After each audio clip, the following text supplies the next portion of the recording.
documents suggest a concerted effort to bury a report that questions the science on global warming. Now Congress is calling for an investigation, but there are serious questions about whether or not they will get it. Let me just set it up for you a little further before we get to our guest, who is Congressman James Sensenbrenner. We're setting him up right now. Here's the deal. There's this guy working at the EPA. They're coming out with these proposed regulations to crack down on carbon emissions, which the Supreme Court said that they could do a couple years ago. So they are generating their reports. Then this guy who works at the EPA named Alan Carlin, he's a senior research analyst, offers a report that is very critical of the findings, suggesting that man-made carbon dioxide emissions are actually having an effect on global warming.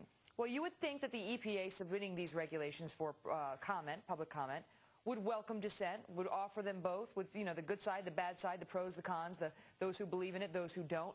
They did not.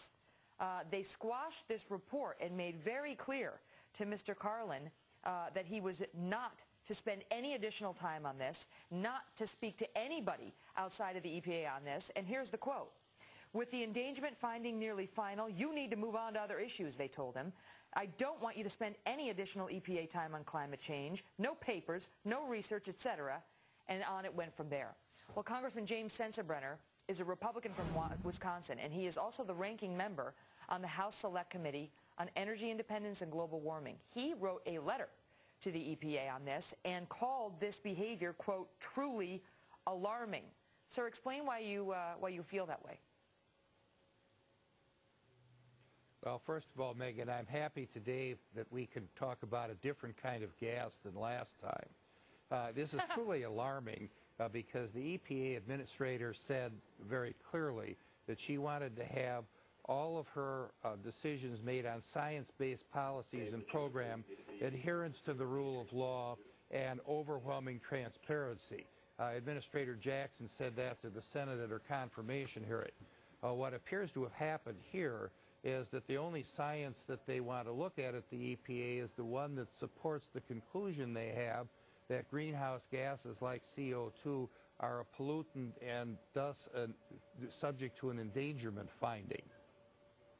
They came out and said to this guy, and told this guy, again, his name is Alan Carlin, and I quote, this is from his boss, "The administrator and the administration has decided to move forward, and your comments do not help the legal or policy case for this decision."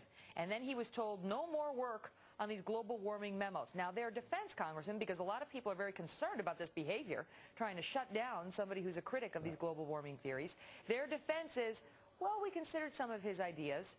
And by the way, this guy's not even a scientist. And he was doing this sort of on his own. It was on EPA time. He did it on his own. He wasn't within the working group. So this criticism is unfounded.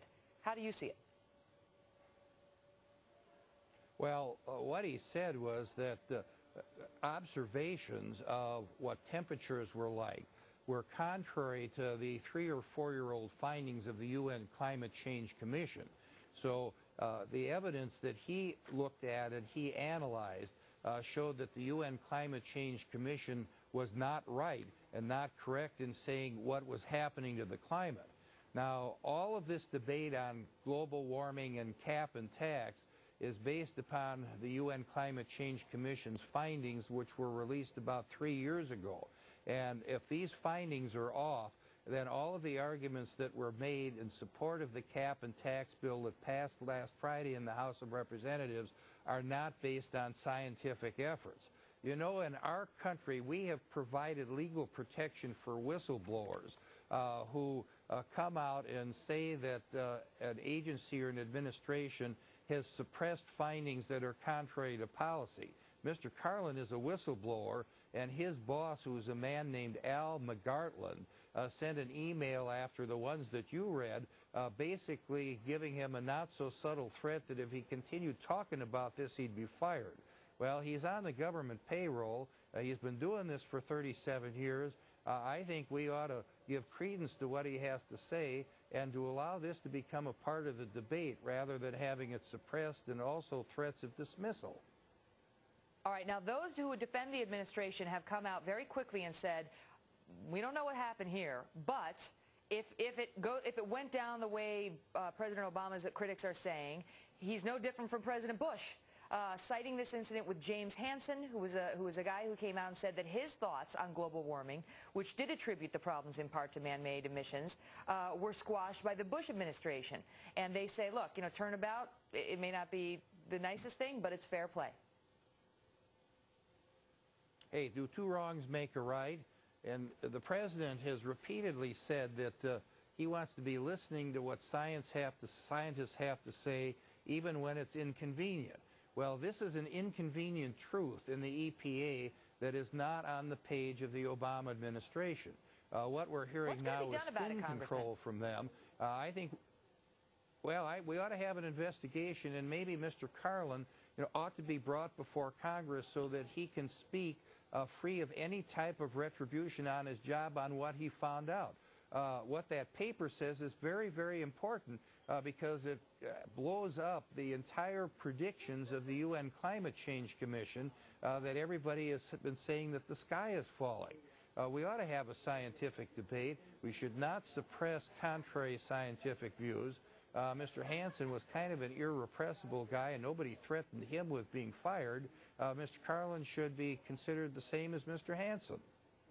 Well, I know you were watching it now, and so it'll be tough for him to get fired, but it'll be very interesting if there are congressional hearings on this and exactly what else, if anything, may have been suppressed and why this particular report was given such short shrift. Congressman Jane Sensenbrenner, it's always a pleasure having you on. Thanks so much for being here. Thank you.